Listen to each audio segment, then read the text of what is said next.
हाय बच्चों, मैं सीमा सलजानन आप सभी लर्नर्स का मेरे चैनल बेसिक्स जूलॉजी पर वेलकम करती हूँ। इस वीडियो में मैं बात करने वाली हूँ sexual mode of reproduction in protozoa. इससे पहले वाले पार्ट में हमने अच्छे से पूरा डिटेल ये सेक्सुअल मोड ऑफ रिप्रोडक्शन मैंने एक्सप्लेन किया था और ये है सेक्सुअल मोड ऑफ रिप्रोडक्शन। बच्चों, वीडियो में आगे बढ़ने से पहले मैं बताना चाहती हूँ कि nutrition in protozoa and locomotion in protozoa already मैंने बहुत डिटेल में पढ़ाया है। तो मुझे लगता है कि आप वहाँ से ही, क्योंकि मैं जैसा कि पहले भी बताया है कि कॉन्सेप्ट चेंज नहीं होता है, कॉन्सेप्ट सेम ही होता है, तो आप वहाँ से भी कॉन्सेप्ट गेन कर सकते हैं। मैंने थंबनेल को अपडेट कर दिया है ताकि आपको और अच्छे से क्लैरिफिकेशन मिले कि हाँ, इस वीडियो से भी मेरा काम हो सकता है। जब तक मैं उनका कंटेंट तैयार करूँगी तो मुझे लगता है तब उतने में आपका कुछ और नया टॉपिक तैयार हो जाएगा।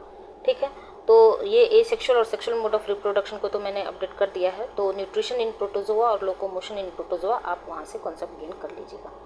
उसके बाद फिर मैं कोशिश करूँगी कि आपको कुछ नया कंटेंट के साथ, नए वीडियो के साथ आपको दूसरे टॉपिक के साथ मैं मिलूँगी। ठीक है, चाहे आप किसी भी कॉलेज या यूनिवर्सिटी के हों, चाहे वो इलाहाबाद स्टेट यूनिवर्सिटी के हों या फिर CSJMU कानपुर के बच्चे हों। मैंने पहले भी बताया है कि कॉन्सेप्ट सेम ही होता है, बस क्वेश्चन पूछने का तरीका अलग होता है और हर एक एग्ज़ाम का अपना डिमांड होता है। कहीं शॉर्ट आंसर टाइप में पूछता है, कहीं लॉन्ग आंसर टाइप में पूछता है। तो मैं पूरा डिटेल लॉन्ग के हिसाब से पढ़ाती हूँ। क्वेश्चन जैसा भी आए आप एक्सप्लेन उस तरह से कीजिएगा। ठीक है, तो sexual mode of reproduction in protozoa कितने तरह से हो सकता है, तो आइए देखते हैं। तो sexual mode of reproduction in protozoa is less common. अगर प्रोटोजोआ की बात करें तो ये लेस कॉमन होता है। मेनली प्रेफरेंस बेसिस पे देखा जाए तो एसेक्सुअल मोड ऑफ रिप्रोडक्शन ही होता है प्रोटोजोआ में। It plays a significant role in genetic diversity and adaptation. लेकिन ये सेक्सुअल जो मोड ऑफ रिप्रोडक्शन है वो जेनेटिक डाइवर्सिटी और एडेप्टेशन में भी हेल्प करता है। It occurs less frequently than asexual reproduction and can involve various mechanisms primarily through fusion of gametes. ये लेस फ्रिक्वेंट होता है जैसा कि पहले भी मैंने बताया, और ये इन्वॉल्व करते हैं बहुत सारे मैकेनिज्म को। और प्राइमरी बेसिस पे अगर देखा जाए तो ऑब्वियस है कि सेक्सुअल मोड ऑफ रिप्रोडक्शन है, तो यहाँ पर फ्यूजन ऑफ गैमेट की बात तो होगी ही। तो गैमेट का फ्यूजन जहाँ भी होगा तो वो कौन सा रिप्रोडक्शन होगा, वहाँ सेक्सुअल मोड ऑफ रिप्रोडक्शन होगा। This process allows protozoans to exchange genetic material which increases genetic diversity। और ये जो सेक्सुअल मोड ऑफ रिप्रोडक्शन है वो प्रोटोजोन को अलाउ करता है ताकि वो जेनेटिक मटेरियल को एक्सचेंज कर सके। और ये जेनेटिक मटेरियल को एक्सचेंज करने से क्या होता है कि जेनेटिक डाइवर्सिटी आपका बढ़ता है, इंक्रीज होता है। ठीक है, तो sexual reproduction is not as common as asexual reproduction. ठीक है, ये इतना कॉमन नहीं होता है जितना कि एसेक्सुअल मोड ऑफ रिप्रोडक्शन होता है। It plays a significant role in their life cycle and evolutionary success. ठीक है, ये एक सिग्निफिकेंट रोल प्ले करता है लाइफ साइकिल में और इवोल्यूशनरी सक्सेस में। Protozoa reproduce sexually through conjugation, syngamy और ऑटोमिक्सिस। ठीक है, अब आइए सिंगैमी पहले देखते हैं क्या होता है। सिंपलेस्ट है, बहुत ही सिंपल है। यहाँ देखिए, mainly seen in plasmodium parasite. Plasmodium parasite में सिंगैमी को ही देखा जाता है। It involve fusion of 2 gametes to form a zygote. ये क्या इन्वॉल्व करता है, तो 2 गैमेट के फ्यूजन होता है इसमें, और फ्यूजन के बाद क्या बनाता है, जायगोट। तो सिंगैमी प्रोसेस ही क्या होता है, फ्यूजन ऑफ गैमेट्स को ही कहते हैं सिंगैमी, और उसके बाद जो जायगोट बनाते हैं। तो गैमेट्स आर मॉर्फोलॉजिकली सिमिलर और डिफरेंट। ये जो गैमेट्स होते हैं वो मॉर्फोलॉजिकली सिमिलर भी हो सकते हैं और डिफरेंट भी हो सकते हैं। अगर सिमिलर है तो आइसोगैमी, अगर डिफरेंट है तो एनाइसोगैमी। ठीक है, in plasmodium gametocytes form gametes inside mosquitoes gut. Plasmodium में ये जो गैमेटोसाइट्स हैं वो गैमेट का फॉर्मेशन कहाँ करते हैं, मॉस्क्यूटोज गट में। Mostly syngamy occurs to form zygote that later develops into sporozoite. तो सिंगैमी के थ्रू जो गैमेट का फ्यूजन होता है वो जाइगोट का फॉर्मेशन करता है और वो बाद में जाके क्या बनाते हैं, स्पोरोजोइट। अब देखिए, जैसे कि मैंने बताया कि अगर सिमिलर टाइप ऑफ गैमेट्स होंगे, दोनों दिखने में मोर और लेस सिमिलर हैं, ये भी और ये भी, तो उसको क्या कहेंगे, आइसोगैमी। और अगर डिफरेंट टाइप ऑफ गैमेट हैं, यहाँ आप देख रहे हैं ये कितना बड़ा है, फीमेल कितनी बड़ी है और मेल कितना छोटा है, तो इसको क्या कहेंगे, एनाइसोगैमी। तो जब कोई चीज़ हम डायग्राम से समझते हैं तो और अच्छे से क्लियर होता है। ठीक है, तो आइसोगैमी अगर similar type of morphological appearance हो तो आइसोगैमी होगा, और अगर मॉर्फोलॉजिकली डिफरेंट होंगे तो एनाइसोगैमी होगा। ये छोटा सा एक्सप्लेनेशन हुआ किसके बारे में, सिंगैमी के बारे में। अब आइए कंजुगेशन। तो बच्चों, ये कंजुगेशन मैंने एक जो जनरल बेसिस पे यहाँ एक्सप्लेन किया है। अगर स्पेसिफिक बेसिस पे बहुत डिटेल में आपसे, क्योंकि आपको जो सिलेबस का पार्ट है वो है रिप्रोडक्शन इन प्रोटोजोआ, स्पेसिफिकली ऐसा नहीं है कि आपको पैरामीशियम में पढ़ना है या फिर किसी और ऑर्गेनिज्म में। तो मैं एक कॉमन एक्सप्लेनेशन यहाँ आपको बहुत ही सिंपलेस्ट लैंग्वेज के साथ आपको पढ़ाने वाली हूँ। कॉन्जुगेशन इन प्रोटोजोआ, तो it is a sexual process in which two protozoa of the same species के ही 2 प्रोटोजोआ आएंगे, टेम्पररीली फ्यूज टुगेदर, वो टेम्पररी बेसिस पे फ्यूज़ करेंगे और अपना जेनेटिक मटेरियल अगर एक्सचेंज करेंगे तो इस प्रोसेस को क्या कहते हैं, कॉन्जुगेशन कहते हैं।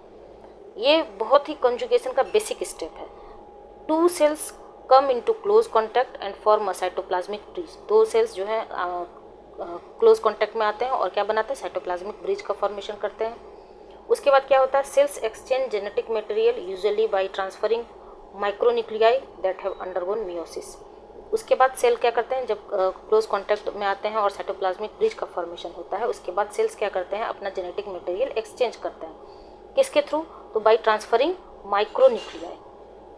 उसके बाद वो मियोसिस के अंडर में आते हैं। आफ्टर एक्सचेंज, जब एक्सचेंज हो जाता है तो the cell separate and go on to reproduce by binary fusion, और जब एक्सचेंज ऑफ जेनेटिक मटेरियल हो जाता है उसके बाद सेल सेपरेट हो जाते हैं और बाइनरी फ्यूजन के थ्रू रिप्रोड्यूस करते हैं। ये एक जनरल मैकेनिज्म है किसका, कॉन्जुगेशन। आप देख रहे हैं हेडिंग मैंने दिया है, कॉन्जुगेशन इन प्रोटोजोआ।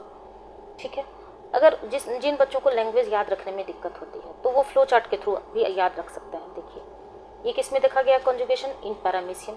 इसमें क्या होता है, 2 सेल्स कम क्लोज टुगेदर, पहले पास आते हैं, उसके बाद क्या करते हैं, साइटोप्लाज्मिक ब्रिज का फॉर्मेशन होता है, उसके बाद एक्सचेंज ऑफ जेनेटिक मटेरियल होता है, उसके बाद ट्रांसफर ऑफ माइक्रोन्यूक्लियाई होता है थ्रू मियोसिस, उसके बाद सेल्स सेपरेट होते हैं and go for binary fusion.